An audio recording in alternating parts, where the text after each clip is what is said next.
días con todos. Primero agradecer al comité organizador que nos brinda la oportunidad de mostrar una experiencia de varios años en la granja donde yo laboro. Alguno de los organizadores nos visitó en varias oportunidades y ha visto la manera como nosotros en el transcurrir del tiempo hemos logrado implementar la técnica que les voy a tratar de exponer ahora. Manejo de excretas y uso de biogás en la avicultura es el título que hemos tratado de dar a la charla. Inicialmente, nuestro primer objetivo era lógicamente producir gas. En su momento no conocíamos las bondades de un manejo adecuado de excretas y posteriormente las bondades del bioabono, que es el residuo de esta biodigestión. Entonces, he tratado de hacer una charla muy ilustrativa para poder entender la experiencia. Es un trabajo exclusivamente en excretas de gallina de postura comercial. Entiendo que hay diferentes tipos de materia prima que se utilizan para la biodigestión, pero lo que voy a tratar de mostrarles es en guano de gallina. Al analizar el manejo de los residuos en nuestras empresas, la situación se vuelve un poco preocupante, porque algunos tratamos de buscar alguna alternativa en el manejo de los residuos que generamos en todas las empresas, pero la mayoría de nosotros no lo tomamos en cuenta. No es un problema para nosotros los residuos que generamos. Y eso preocupa, porque si no tomamos una medida, pensamos inmediata, va a llegar el momento en que no vamos a poder producir. Cada vez nos sentimos un poco más presionados por el crecimiento en las zonas urbanas, que se acercan cada vez más a nuestras granjas. Cada vez más las entidades como los municipios van tomando cartas en el asunto para poder resolver estos problemas que generamos cuando se acercan las poblaciones a nuestras empresas. Pero bueno, vamos a ir avanzando.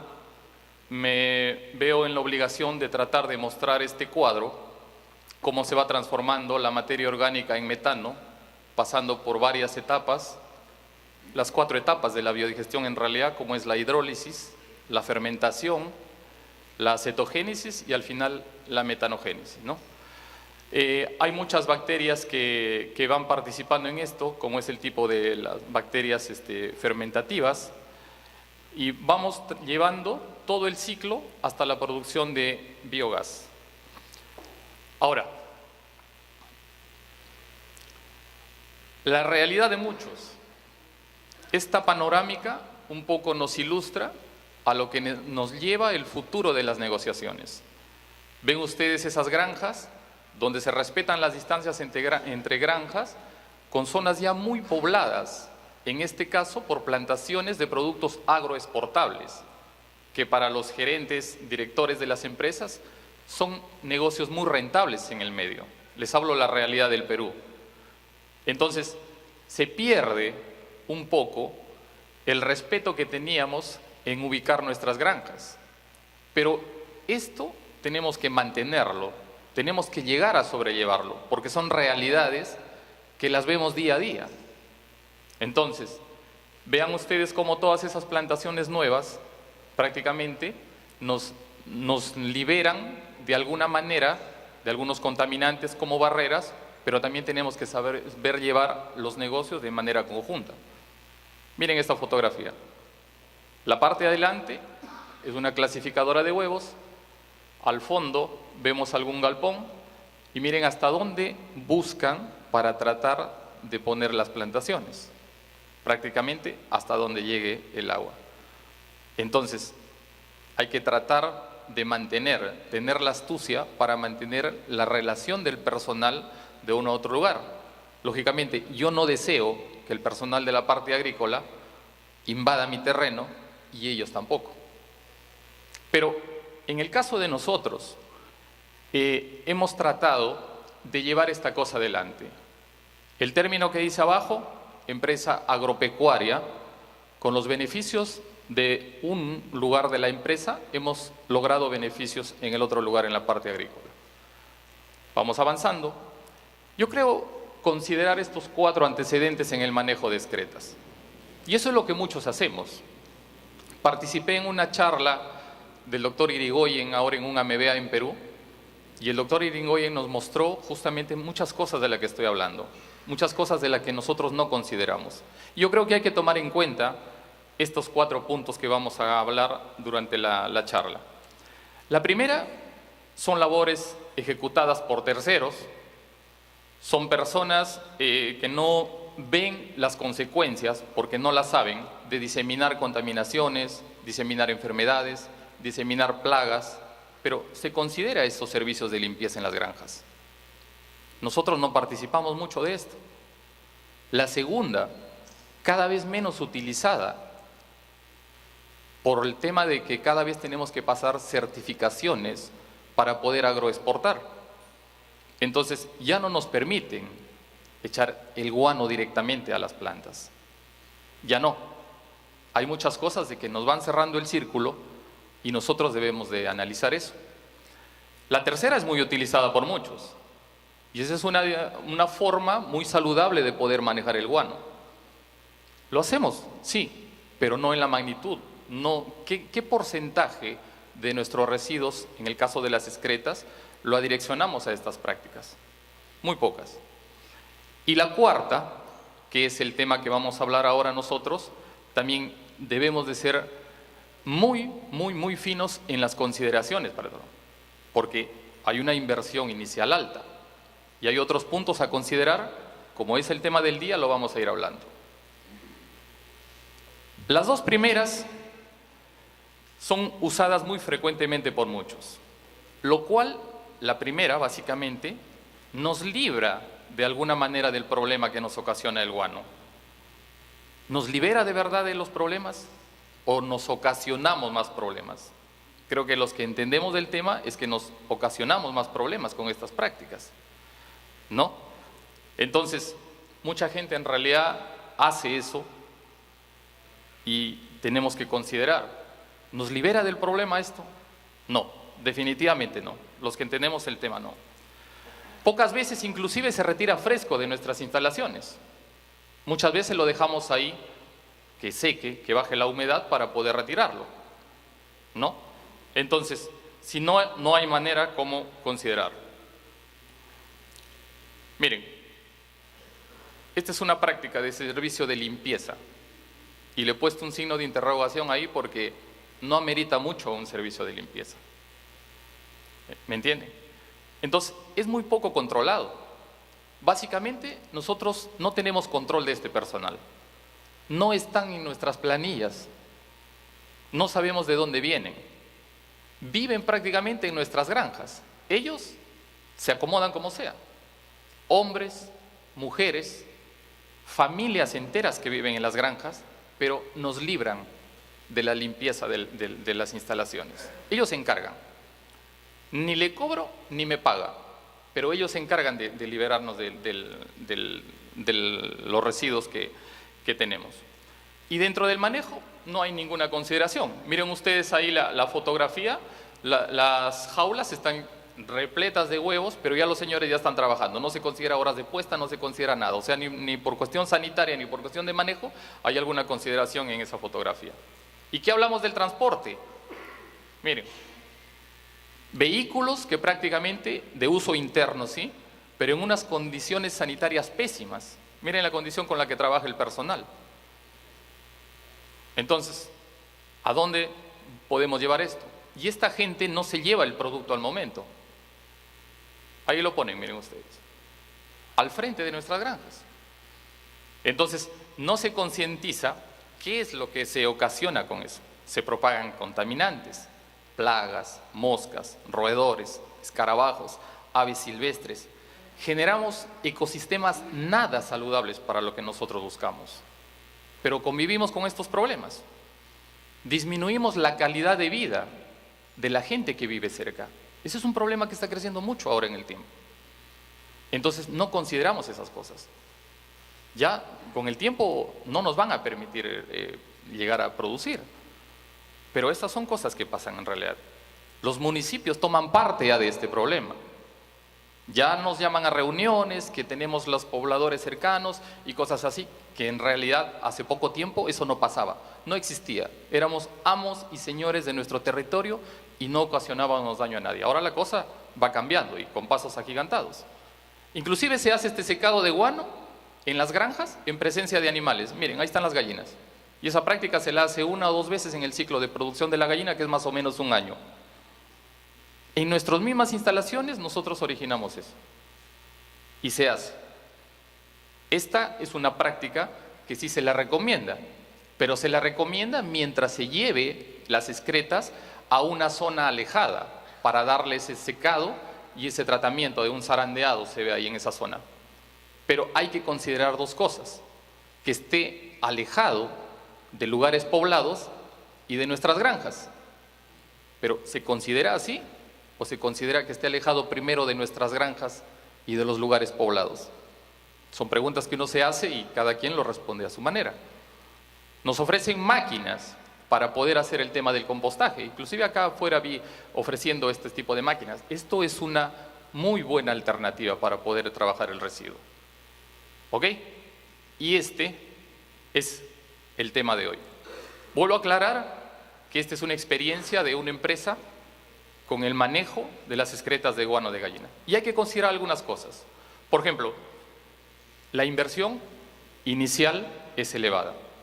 Y siempre nuestros gerentes nos preguntan: ¿y cuándo va a ser mi reembolso de la inversión?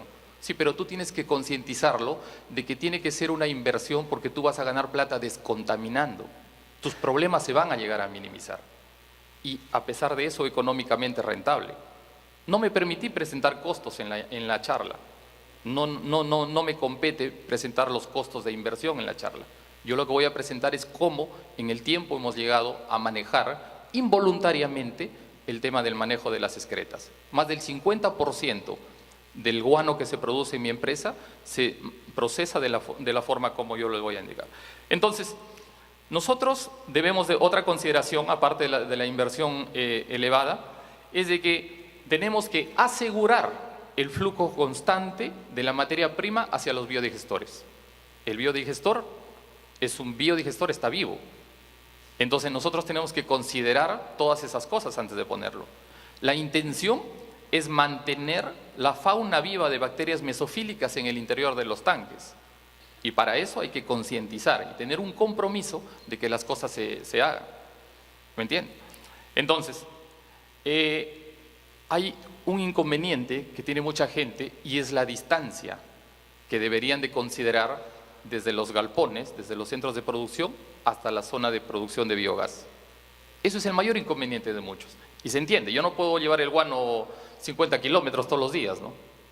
Es imposible.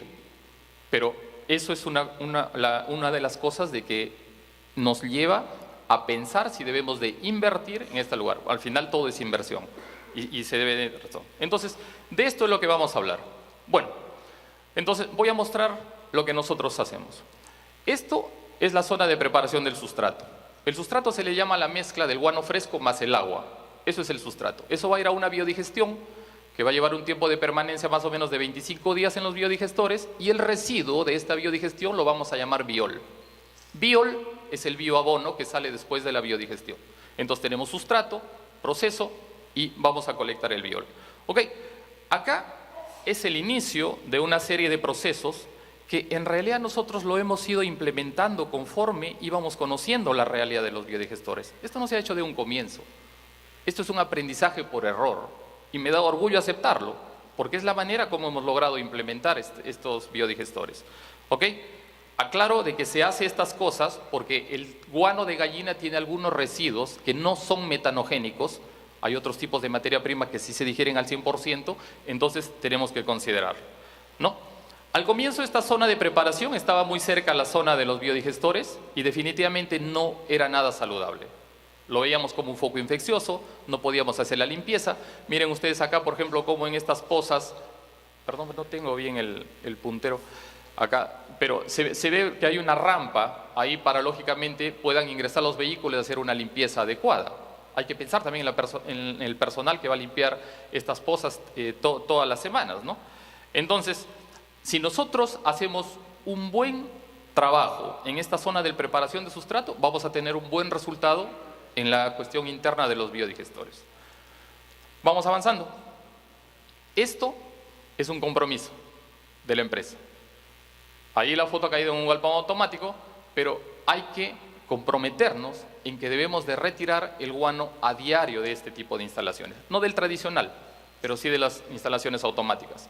Entonces, esto se transporta todos los días hacia la zona de preparación. Entonces, muchas veces nosotros no consideramos esta práctica. Miren, me ha tocado tratar de llegar, como muchos de ustedes, a tratar de negociar este tipo de galpones. Y muchas veces somos exigentes y decimos la calidad de jaula, el tipo de alambre a usar, la densidad que me ofrece las empresas que venden este tipo de jaulas, cuántos niples por ave me vas a dar, cuántos centímetros por comedero. En eso somos expertos, pero en este manejo, en este compromiso del retiro del guano, nadie lo toma en cuenta. Muchas veces está el mejor galpón, el galpón más costoso, el galpón que en realidad me va a cambiar la historia de mi empresa, con el guano totalmente botado afuera, porque no hay un compromiso para poder manejar esto. Entonces, eso es lo primero que debemos de hacer, comprometernos, demostrar de que esto nos va a ayudar a descontaminar nuestros propios problemas. El resto es el retiro de guano de los galpones tradicionales, y cada vez nuestros descansos sanitarios son menores, cada vez nos exigen más que tengamos que hacer mayor número de crianzas al año. Entonces, ya manualmente es imposible hacerlo. Nosotros necesitamos trabajar con maquinaria pesada ya para hacer unas labores que hace poco tiempo las hacíamos manual. Entonces, si vamos a trabajar con maquinaria pesada, ya lo que se recolecta no solamente es guano. Ahí ven ustedes el terreno, he tratado de mostrar adelante, porque es un terreno rocoso, donde hay residuos de que no es material metanogénico. Entonces, por la forma de limpieza que tenemos, llevamos a las zonas de preparación gran parte de este material que al final no va a ser metanogénico, y tenemos que ver la manera como limpiamos, entre comillas, esas impurezas para poder producir bien.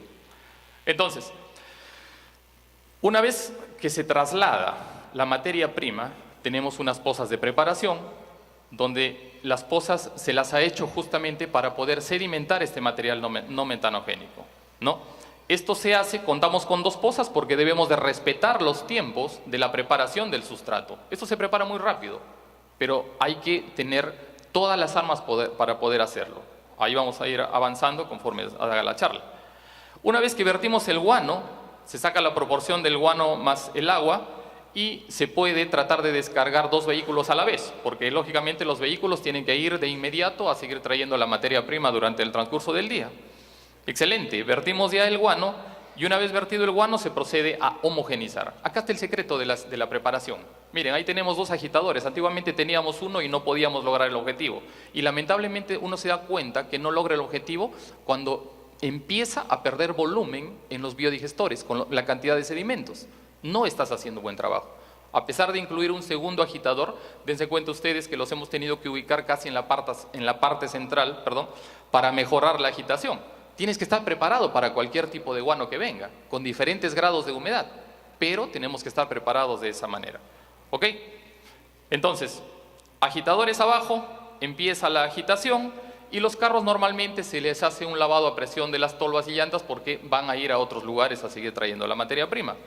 Para poder apoyarnos nosotros y homogenizar bien el sustrato, hemos implementado un tipo de parrillas que están suspendidas de las paredes y del piso. La idea es mantener el guano, que no se vaya a la base de los tanques, porque después va a ser muy, muy difícil homogenizar ese guano que se sedimenta. ¿Ok? Se va completando las cantidades de agua requerida y vamos avanzando. Acá hay una observación. Les repito, tengo un poco de problemas acá con esto, pero dense cuenta que ahí hay una espuma encima de ese sustrato. Y toda la vida, bueno, es una espuma. Estamos perdiendo metano, porque el guano ya viene con un grado de digestión. Muy baja, pero viene ya con un grado de digestión. Antiguamente, para poder lograr este homogenizado, que sea el óptimo, dejábamos humedecer el guano de un día para otro. Gravísimo error, porque perdíamos gran parte de gas metano en hacer esa práctica. Ahora hemos adaptado otro tipo de tanques para poder hacer. Y acá Se suprime la agitación, se deja sedimentar por unos minutos y solamente el sobrenadante pasa a la siguiente poza. Dense cuenta ustedes que las tuberías estas tienen una altura más o menos de 1,20 m, 1,30 m, no se vacía el tanque por completo. Hay una cajuela que nos permite capturar el material no metanogénico. Piedras, carbonato, arenilla, restos de galpón, palos y todo lo que viene en una limpieza, como vieron ustedes con una maquinaria pesada, ya es muy difícil de controlar que solamente venga guano puro. A pesar de eso, se lleva acá ya a otra poza. Miren que siempre se lo mantiene en agitación el sustrato. Antes de ingresar a esta poza, vamos a hacer una cosa muy importante. Ingresa a una máquina que se llama un separador de plumas. Una vez que pasa por el separador de plumas, y eso es una máquina muy eficiente, que se la implementó con el tiempo porque teníamos unos problemas graves con los residuos de la pluma. Lamentablemente el cálamo y el raquis de la pluma no se llega a digerir en el tanque, es increíble. Uno puede vaciar un tanque después de un año y encuentra el raquis y el cálamo de la pluma en el interior del tanque. Entonces es un grave problema. Entonces, el separador de plumas cumple una función importante. La pluma es el enemigo número 1 de la temperatura interna del biodigestor. Si uno no separa las plumas, en el movimiento que tiene el biodigestor, tiene unos agitadores que simulan los movimientos ruminales del vacuno, se va a quedar impregnadas, entrelazadas entre las tuberías internas por donde circula el agua caliente. Entonces se pierde ya la superficie de contacto entre el sustrato y las tuberías de agua caliente. La temperatura baja. Estamos hablando de biodigestores de forma mesofílica, la temperatura baja y la producción es muy pobre. No produces gas si no haces esta limpieza de las tuberías. Entonces, así es el separador de plumas por dentro, ingresa el sustrato a un nivel bajo, nunca se llena, y lo que vemos al fondo es una parrilla de acero inoxidable movible, que tiene internamente una bomba de succión. Entonces, al mover, succiona los productos. No es un separador de plumas exclusivamente, no creo que exista en el mercado oye, mira, cotízame un separador de plumas, pero una máquina que se le ha adaptado y se ha hecho de que succiona la pluma, los materiales de tamaño grande, succiona y quedan adheridos como se ve en la foto de la derecha. Y en la parte alta tiene un enjuagador que es el mismo líquido ya limpio, cae nuevamente y enjuaga la parrilla y va dando vueltas. Entonces, al hacer eso, acá les muestro dos imágenes de que por un lado miren cómo salen las plumas, totalmente comprimidas, y por el otro lado del separador ya tenemos el sustrato con un 95 y más % limpio de las plumas que tenía inicialmente. Entonces, bueno, seguimos avanzando. Avanzamos a la siguiente poza, que esta es la poza siempre en agitación, y este es el último tratamiento. A pesar de hacer tanta cosa, seguimos con un último tratamiento, que ya es una centrífuga simple, por donde pasa el sustrato antes de ir por gravedad a la zona de biodigestores, que están a 400 metros de distancia y con un nivel de 30 metros más o menos de pendiente. Antes de hacer eso, todavía lo centrifugamos. Y ahí hay un poco de residuo debajo por acá, hay un poco de residuo todavía, ¿no? Entonces, acá sí quiero hacer un pequeño paréntesis. ¿Recuerdan la espuma que les mostré en una diapositiva anterior? Por eso es de que se construyó este tanque de concreto. Esto no es un biodigestor, el de la izquierda sí. Y quiero aclarar algunas diferencias. El de concreto es hermético y solamente tiene un agitador simple. El de la izquierda es un biodigestor, 100% hermético. Ya tiene un agitador que va en proporción a la cantidad de sustrato que se está digiriendo dentro del biodigestor. Inclusive tiene las hélices invertidas, absorbe y lo bota por la parte de arriba, porque eso es lo que hace el vacuno. Esto es un rumen artificial del vacuno. Tiene mangueras que transportan el agua caliente que están adheridas a toda la pared del tanque. ¿Entienden? Entonces se está cumpliendo las cosas de ahí. El de la derecha es solamente para almacenar. El gas que desperdiciábamos en la zona de preparación se prepara en 40 minutos, está el sustrato metido en este tanque y ahí se lo guarda. Entonces, como ustedes ven, van a notar que son unas zonas relativamente limpias y acá ya estamos en el sistema cerrado. Una vez que hemos llegado a esta zona de biodigestores, ya el sistema es 100% hermético. Acá no existen contaminantes. La poza pequeña que se ve acá a la derecha Es una poza antigua de preparación. Y antiguamente hacíamos ahí la preparación y no era nada saludable. Definitivamente era un foco infeccioso. Era normal ver sacos de guano acumulados ahí, lógicamente para alimentar el biodigestor el fin de semana. No, la gente no se queda todos los días a hacer eso. Limpiar esa poza, que es una poza tipo trinchera, sacar los residuos que les voy a mostrar en un momento de esa poza, pues era inhumano. Y se retiró de ahí a las pozas de preparación que están en la parte alta.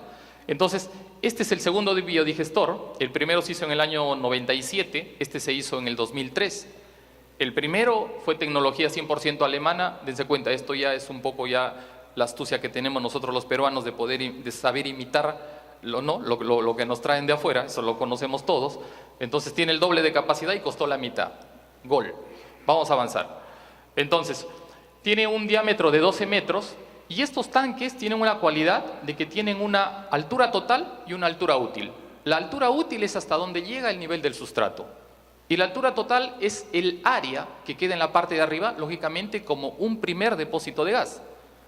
Los que han leído alguna vez cómo están dispuestos los estratos, las zonas en el rumiante, es así.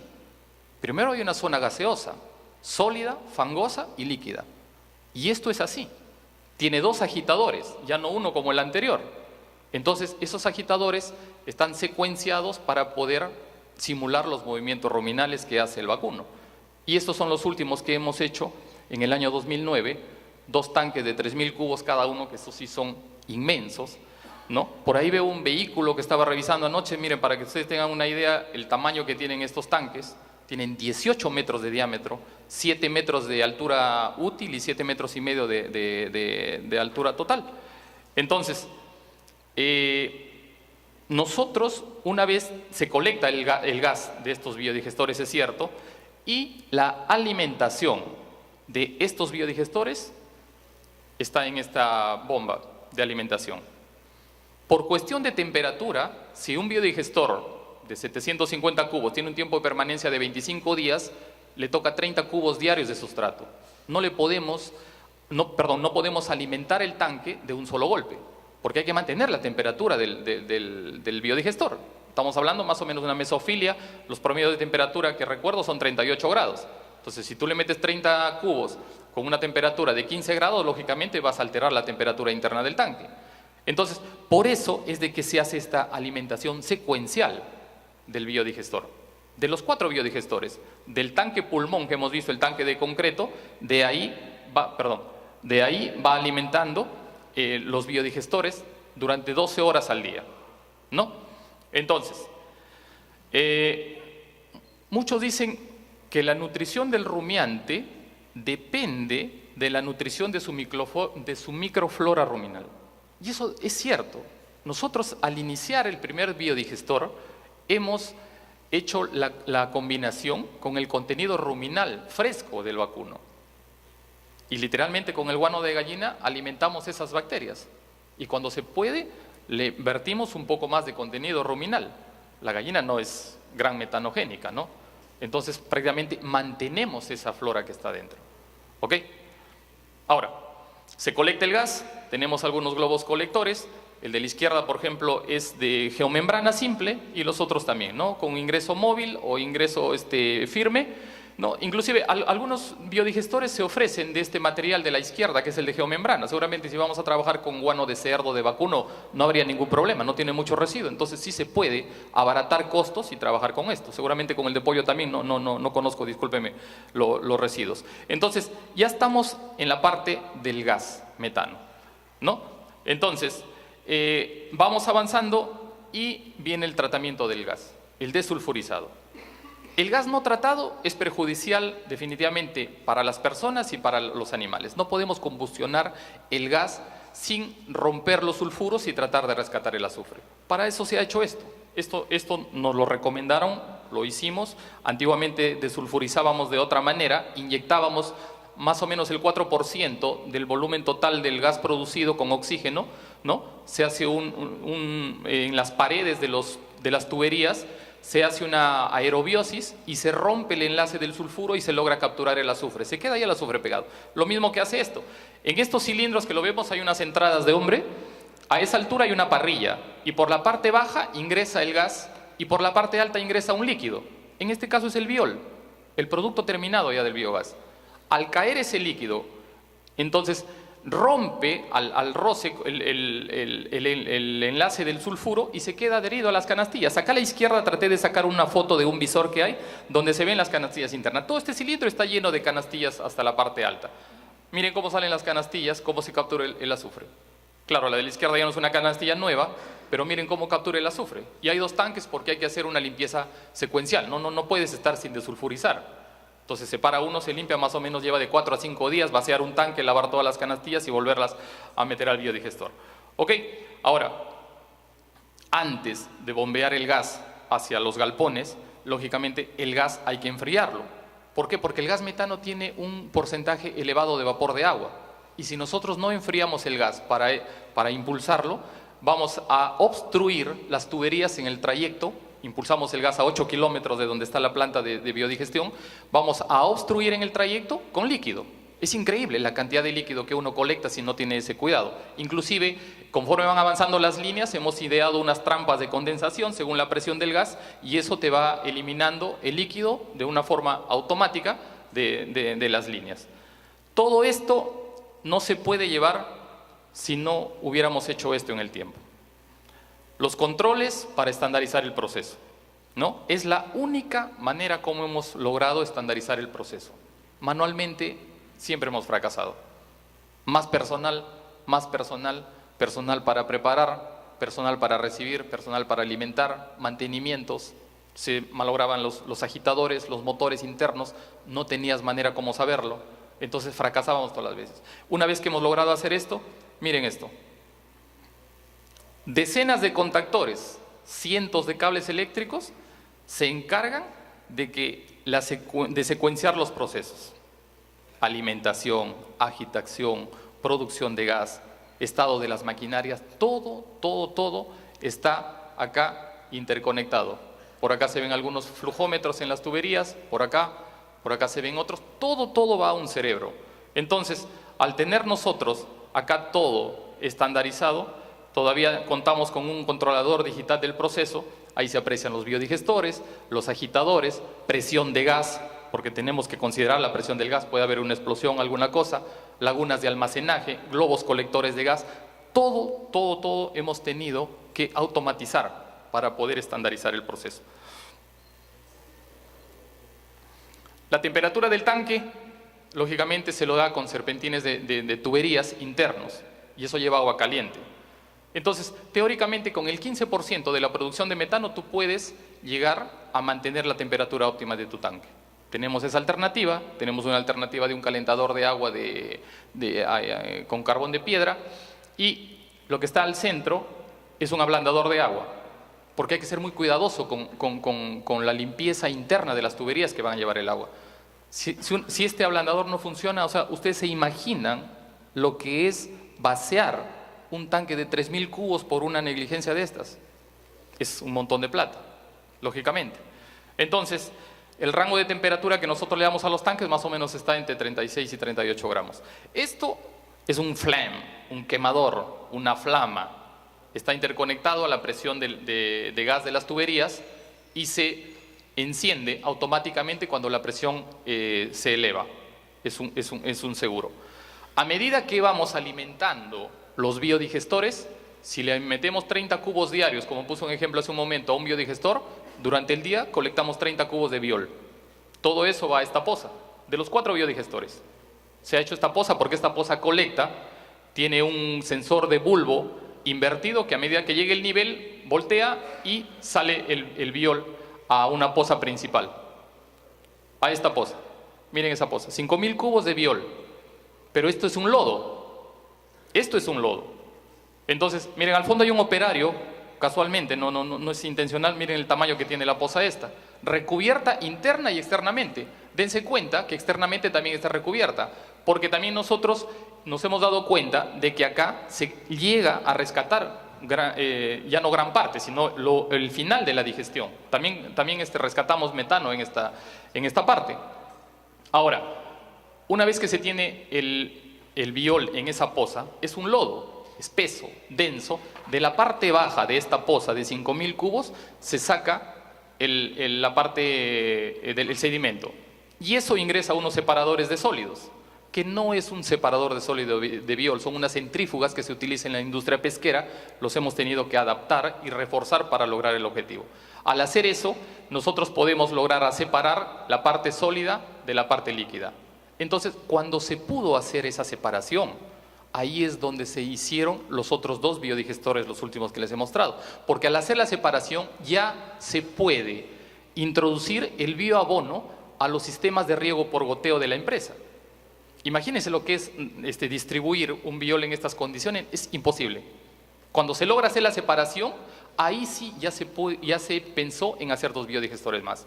Y si la cosa camina como la pensamos, de acá a un par de años vamos a hacer 2 biodigestores más para seguir avanzando. Las cosas van creciendo. Entonces, miren, están suspendidos los separadores de sólidos en unas losas de concreto y va cayendo el sólido a la parte baja y el líquido se lo va colectando. Y ese líquido no sirve porque lo volvemos a introducir a la poza grande de 5.000 cubos porque esa poza simplemente no podemos dejar que sedimente demasiado, sería imposible vaciar eso.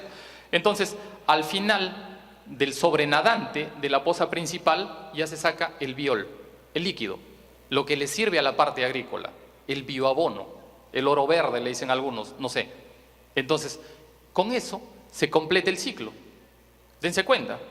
Entonces, se lo airea, porque eso se comercializa y lógicamente se termina de reducir los coliformes para poder comercializarlo, ¿no? Entonces, todo este proceso que les he logrado mostrar es un proceso que dura 30 días. Desde las zonas de preparación que se ven a la derecha en esa foto de Google hasta la zona de separación de sólido y líquido del biol. De los 30 días, 27 días está en un sistema cerrado. Entonces, no es un contaminante. Definitivamente no es un contaminante. Si fuera un sistema abierto, sí. Estás manteniendo 3.300 cubos prácticamente diarios de sustrato trabajando y sí sería un contaminante. Pero la mayor parte del tiempo está en un sistema cerrado. Y hice un diagrama de lo que les he dicho. La parte superior va del galpón, pozas de preparación, separador de plumas, poza de preparación 2 y centrífuga. Eso, desde que llega el galpón hasta la zona de preparación, dura solamente 40 minutos. Después ingresa a un sistema cerrado, al tanque pulmón, 4 biodigestores, tanque de biol que colecta los residuos de los biodigestores y la poza principal. Ahí hay 27 días. Y considero 3 días en sacar eso, separarlo y poder preparar los productos según lo requiera la empresa. Entonces no es un contaminante. Nosotros concluimos que no es un contaminante. ¿Y en qué utilizamos el biol? En estas 2 cosas. Calefacción de la polleta de bebé y la calefacción del túnel de secado de los cartones casilleros que lo llamamos nosotros para poder comercializar el huevo. Para eso se utiliza el biol en calera. Ahora viene una parte importante, el mantenimiento. El mantenimiento. Entonces, esta es una poza de preparación vacía. Les comenté de que la toma de salida no llega hasta la base del tanque porque se trata de capturar los sedimentos. Ahí están los 2 agitadores, ahí se ve la cajuela abajo, la entrada de hombre, por ahí se hace la limpieza. Y miren qué sale semanalmente de estos tanques. Cantidad de residuos, piedras, arenilla, cantidad de cosas, porque como si eso la limpieza tradicional en maquinaria pesada, viene de todo. Entonces, eso es lo que colectamos. Entonces se encuentra sin número de material no metanogénico que hay que capturarlo en estas pozas. Si es que esto ingresa al tanque, pierdes volumen, inclusive a pesar de hacer tanto, se llega a dar un mantenimiento cada 2 años a los tanques, les voy a mostrar ahí. Y acá viene la exigencia de nuestros nutricionistas. Retener la partícula de calcio en la molleja para las horas de formación de la cáscara. Excelente, es muy saludable para la gallina, pero nada saludable para el biogás, o sea, hay que retirar este calcio de las heces porque siempre queda un residuo para poder ingresarlo al biodigestor. ¿Me entienden? Entonces, el cálamo y el raquis de las plumas, así salen del biodigestor. No se digieren, increíblemente no se digieren. Y ya les comenté lo que ocasiona con el tema de la temperatura. Miren, ahí va un agitador interno, miren el tamaño del agitador. ¿Se dan cuenta? Ese es un agitador de los biodigestores más grandes, tiene 4 de estos agitadores y eso cumple una función, está adireccionado de acuerdo a una pequeña pendiente que tiene el piso del tanque, porque lógicamente hay unas llaves que te permiten liberar un poco del sedimento que queda en el biodigestor. Y esto es el mantenimiento del sistema de agua caliente. Líneas independientes de acero inoxidable. Puedes tener un problema con una línea. El primer biodigestor es un solo circuito. Se malogra y se malogró todo. Ahora son líneas independientes que lógicamente, si es que tienes algún problema con alguna, la clausuras y todavía tienes 3 para trabajar y programar un mantenimiento, alguna cosa, porque baja la temperatura y el biodigestor se apaga. No hay alternativa como manejarlo, ¿no? Los biodigestores que yo les estoy mostrando son biodigestores que trabajan en la fase de mesofilia. Hay los de cicrofilia, que son de 25 grados hacia abajo, no tienen este sistema de calefacción. Eso es lo que incentivan los gobiernos, ¿no? En las zonas rurales, en las zonas alejadas, incentivan en hacer eso. La persona que tiene 4 o 5 vacunos hace un biodigestor tipo trinchera, mete ahí los residuos y con eso prende una cocina, prende 2 focos bueno, tempera un poco de agua seguramente y con eso sí pueden sobrevivir. Entonces, en mesofilia, estas líneas de agua están prácticamente en las paredes de los biodigestores, que la mesofilia va más o menos de 25 a 45 grados. Y hay otros biodigestores que tienen menor tiempo de permanencia, el sustrato en los tanques, termofilia, donde los sistemas de calefacción están tanto en las paredes como en el piso de los biodigestores. Hay que llevar el tanque casi a 45, 50 grados y un poco más. Entonces, de eso depende la temperatura. Miren los sedimentos dentro de un biodigestor, a pesar de hacer todo. Esas manchas blanco-amarillentas que se ven ahí en el sedimento es el azufre del techo, de la zona gaseosa del biodigestor, que van cayendo lógicamente en un mantenimiento, se van secando, perdiendo humedad y se van desprendiendo del techo. Miren el sedimento a pesar de ser tanto. La base de ese agitador prácticamente quedó anclada en el sedimento, se para un agitador y no funciona el sistema. ¿Ok? Y eso se tiene que retirar de todo del tanque. Eso es básicamente lo de la biodigestión. Ahora, voy a mostrar un cuadro y unas imágenes, no me quiero comprometer mucho porque no conozco mucho del tema, es el perfil físico-químico del biol.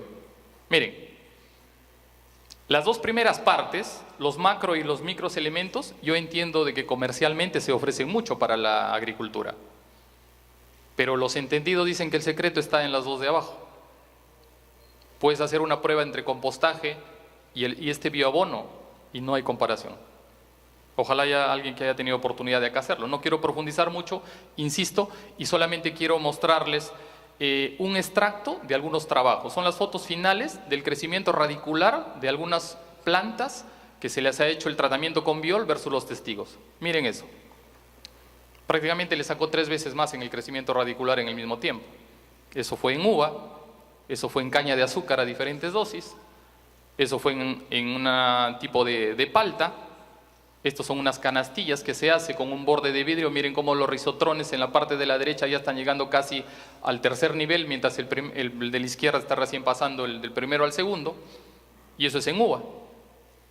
Entonces, sí se le ha logrado sacar bondades a este bioabono y se lo usa en la misma empresa. Al principio nunca pensamos en esto. Al final sí. Cuando se ha logrado descubrir estas cosas, se ha hecho más biodigestores. ¿Ok? Entonces, estimados caballeros, como les digo, esto es la foto anterior que presenté. El proceso, yo insisto, para mí no es un contaminante. Casi el 90% del tiempo está en un circuito cerrado y esperamos seguir avanzando en construir más biodigestores. Concienticémonos que descontaminar también es ahorrar dinero en nuestras empresas. Como bien he dicho, esto es un proceso que dura 30 días, pero les soy sincero de que es un trabajo que ha llevado 18 años hacerlo. ¿Ok? Para terminar, quiero dejar una imagen que me llama mucho la atención. Es Machu Picchu. Muchos no distinguen esta imagen. No la he tomado yo, la he bajado del internet, lógicamente, pero no distinguen esta imagen cuando van a Machu Picchu. Eso es lo que se ve en Machu Picchu. Hay gente que ha ido 1, 2 o 3 veces y no relaciona que esa es la imagen que se dice que es Machu Picchu. Entonces, a mí me deja un mensaje. Muchas veces las cosas las tenemos enfrente y no las vemos. Y muchas veces no las queremos ver. ¿Ok? Dice que esta imagen se ve de un solo lugar un amanecer al año. No se ve más, así tan perfecta. Pocos la habrán visto, ¿no? Yo nunca la vi en la internet. Pero debemos de llegar al lugar correcto, sí, pero de la forma correcta. concientizar a nuestros directorios, dueños de empresas, de que descontaminar también es ahorrar plata para nosotros mismos. ¿Me entiende? Y por último, los andenes que se ven ahí abajo no solamente es el material que lo han arreglado para que se vea bonito y darle forma a los adornos de la cara del Inca, sino es un trabajo que viene desde abajo. Diferentes tamaños de piedra que terminan en una arena y en una tierra, por eso es de que se sacaban unos cultivos, eran muy productivos. Entonces, las cosas no solo son lo que aparentan. No puedo terminar la charla sino agradecer a mi gerencia general por haberme permitido mostrar esta experiencia y yo les agradezco bastante por su atención.